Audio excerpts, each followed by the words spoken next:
मित्रांनो, बहुतेक लोकांना माहीत आहे की महाशिवरात्री ही भगवान शिव आणि माता पार्वतीच्या विवाहाची आठवण म्हणून साजरी केली जाते। नमस्कार मंडळी, तुम्हा सर्वांचे आपल्या YouTube चॅनलवर स्वागत आहे। हिंदू धर्मात महाशिवरात्रीला खूप महत्त्वपूर्ण मानले जाते। दरवर्षी शिवभक्त महाशिवरात्रीची आतुरतेने वाट बघतात। फाल्गुन महिन्याच्या कृष्ण पक्षातील चतुर्दशी तिथीला महाशिवरात्र साजरी केली जाते। या दिवशी महादेवांची मनोभावे पूजा आराधना केली जाते। जो भक्त या दिवशी व्रत करून महादेवांचे मनोभावे स्मरण करतो त्याच्यावर महादेव नेहमी प्रसन्न असतात। महाशिवरात्र हे भगवान शिवाचे व्रत आहे। भगवान शिवरात्रीच्या एका प्रहारी विश्रांती घेतात। त्या प्रहाराला म्हणजे शंकराच्या विश्रांती घेण्याच्या काळाला महाशिवरात्र असे म्हणतात। भगवान शिवरात्रीच्या एका प्रहारी विश्रांती घेतात। तो काळ पृथ्वीवर वर्षातून एकदा महाशिवरात्र म्हणून साजरा केला जातो, कारण पृथ्वीवरील एक वर्ष म्हणजे स्वर्गलोकातील एक दिवस। प्रत्येक चंद्र महिन्यातील 14वा दिवस किंवा प्रतिपदेच्या आधीचा दिवस शिवरात्री म्हणून ओळखला जातो। वर्षभर येणाऱ्या 12 शिवरात्रीमध्ये फेब्रुवारी मार्च मध्ये येणाऱ्या महाशिवरात्रीला सर्वात अधिक आध्यात्मिक महत्त्व आहे। या रात्री पृथ्वीच्या उत्तर गोलार्धाची स्थिती अशी असते की मनुष्यात नैसर्गिक ऊर्जेचा उद्रेक होतो। या दिवशी निसर्ग एखाद्या व्यक्तीला त्याच्या आध्यात्मिक शिखरावर ढकलत असतो। याचा वापर करून घेण्यासाठी या संस्कृतीमध्ये आपण रात्रभर सुरू असणारा उत्सव साजरा करायला सुरुवात केली। नैसर्गिक ऊर्जेच्या या उद्रेकाला योग्य दिशा देण्यासाठी रात्रभर सुरू असणाऱ्या या उत्सवातील प्राथमिक आवश्यकता म्हणजे आपण आपल्या पाठीचा कणा ताठ ठेवून संपूर्ण रात्र न झोपता जागे राहणे। अध्यात्माच्या मार्गावर असणाऱ्या व्यक्तींसाठी महाशिवरात्र अतिशय महत्त्वाची आहे। कौटुंबिक व्यक्ती तसेच जगातील महत्त्वाकांक्षी लोकांसाठी सुद्धा ही अतिशय महत्त्वाची आहे। काही व्यक्ती हा दिवस शंकराच्या लग्नाचा वाढदिवस म्हणून साजरा करतात। जी लोक अतिशय महत्त्वाकांक्षी आहेत ती हा दिवस शिवाने त्याच्या सर्व शत्रूंवर मात केली म्हणून साजरा करतात। परंतु योगी व्यक्तींसाठी हा दिवस म्हणजे शिव कैलास पर्वताशी एकरूप झाले तो दिवस आहे। ते पर्वतासारखेच बनले, अतिशय स्थिर योग्य परंपरेत शिवदेव म्हणून पूजले जात नाही, तर त्यांना आदिगुरु म्हणजे ज्यांच्यापासून योग विज्ञान उगम पावले ते प्रथम गुरु असे मानले जाते।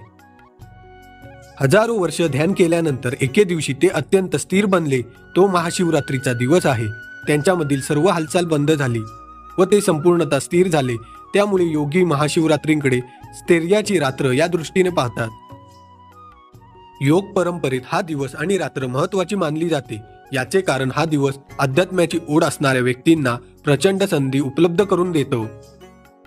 आधुनिक विज्ञान अनेक टप्प्यांमधून पुढे गेलेले आहे आणि आज या निष्कर्षापर्यंत पोहोचलेले आहे की ज्याला तुम्ही जीवन असे म्हणता। तुमच्या अस्तित्वाबद्दल माहिती असणारी प्रत्येक गोष्ट, तसेच तुम्हाला विश्व आणि आकाशगंगा म्हणून माहीत असणारी गोष्ट, या सर्व गोष्टी एकच आहेत आणि त्या लक्षावधी मार्गांनी प्रकाशित होतात, हे आज सिद्ध झालेले आहे।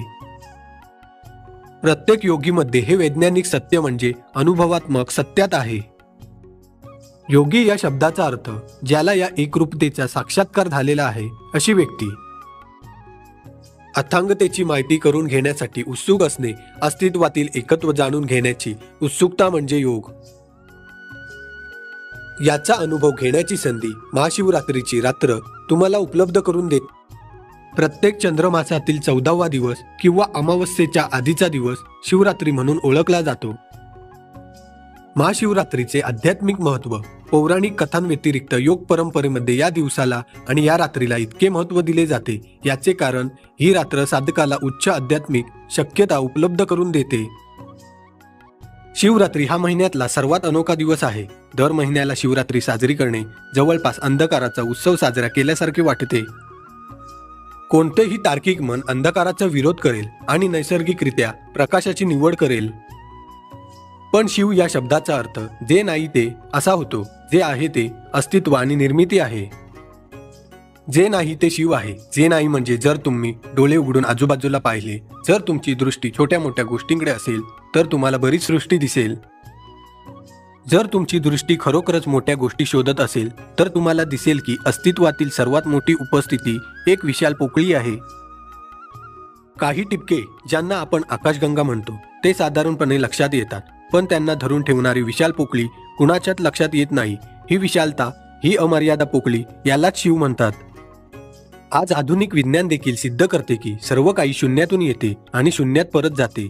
याच अर्थाने शिवाला जी विशाल पोकळी किंवा शून्यता आहे त्यालाच महादेव म्हणून संबोधले जाते.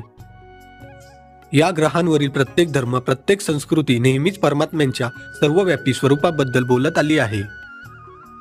जर आपण त्याकडे पाहिले तर एकच गोष्ट जी खरोखर सर्वव्यापी असू शकते, सर्वत्र असू शकते, ती म्हणजे अखोल पोकळी किंवा शून्यता. साधारणपणे जेव्हा लोक कल्याणाच्या शोधात असतात तेव्हा आपण परमात्म्याला प्रकाश म्हणून संबोधतो. जेव्हा लोक कल्याणाच्या शोधात नसतात तेव्हा ते त्यांच्या जीवनाच्या पलीकडे जाऊन अस्तित्वात विलीन होण्याच्या शक्यतेकडे पाहत असतात. जेव्हा त्यांच्या उपासनेचा आणि साधनेचा उद्देश विलीन होणे असतो तेव्हा आपण नेहमी परमात्म्याला अखोल म्हणून पाहतो. शिवरात्रीचे महत्त्व. प्रकाश म्हणजे तुमच्या मनात घडणारी एक क्षणिक घटना आहे. प्रकाश हा नेहमी शाश्वत नसतो, तो नेहमी मर्यादित असतो, कारण तो उदयाला येतो आणि संपतो. या ग्रहावर आपल्याला माहीत असलेला प्रकाशाचा सर्वात मोठा स्रोत म्हणजे सूर्य आहे. अगदी सूर्याचा प्रकाश सुद्धा तुम्ही तुमच्या हाताने थांबवू शकता आणि काळी सावली पाडू शकता. पण काळोख सर्वत्र पसरलेला आहे. जगातील अपरिपक्व मने नेहमीच अंधाराचे वर्णन सैतान म्हणून करतात. परंतु जेव्हा तुम्ही परमात्म्याचे सर्वव्यापी म्हणून वर्णन करता तेव्हा तुम्ही स्पष्टपणे परमात्म्याचा उल्लेख काळोख म्हणून करता. कारण फक्त काळोखच सर्वव्यापी आहे, तो सर्वत्र आहे, त्याला कशाच्याही आधाराची गरज नाही. प्रकाश नेहमीच स्वतः जळत असलेल्या स्तोत्राकडून येतो, त्याला सुरुवात आणि शेवट आहे आणि तो नेहमीच मर्यादित स्तोत्राकडून येतो. अंधाराचा स्रोत नाही, तो स्वतःचा स्रोत आहे, तो सर्वव्यापी सर्वत्र आहे. म्हणून आपण जेव्हा शिव म्हणतो तेव्हा आपण अस्तित्वाच्या विशाल शून्यतेबद्दल बोलत आहोत. या विशाल शून्यतेच्या मांडीवरच सर्व सृष्टी निर्माण झाली आहे आणि यालाच आपण शिव म्हणतो. भारतीय संस्कृतीमध्ये कुठल्याही प्राचीन प्रार्थना स्वतःचे संरक्षण करण्याबद्दल किंवा जीवन चांगले घडवण्याबद्दल नव्हत्या. सर्व प्राचीन प्रार्थना नेहमीच हे प्रभू मला नष्ट कर म्हणजे मी तुझ्यासारखा होऊ शकेन अशा होत्या. म्हणून शिवरात्री जी महिन्यातील सर्वात मोठी काळोखी रात्र आहे ती प्रत्येक मानवासाठी त्याच्या मर्यादेच्या पलीकडे जाण्याची, सृष्टीच्या उगमाची अमर्यादता अनुभवण्याची संधी आहे, जी प्रत्येक मानवामध्ये बीज रूपात उपस्थित असते. महाशिवरात्री ही आध्यात्मिक जागृतीची रात्र आहे. एकीकडे शिव सर्वात कृपाळू म्हणून ओळखला जातो, तो सर्वात श्रेष्ठ दाता म्हणूनही ओळखला जातो. योग पुराणात शिवाच्या कृपाळू स्वभावाबद्दल अनेक कथा आहेत. त्याचा कृपाळूपणा व्यक्त करण्याची पद्धत अद्भुत आहे. त्यामुळे महाशिवरात्र ही कृपा ग्रहण करण्यासाठी एक खास रात्र आहे.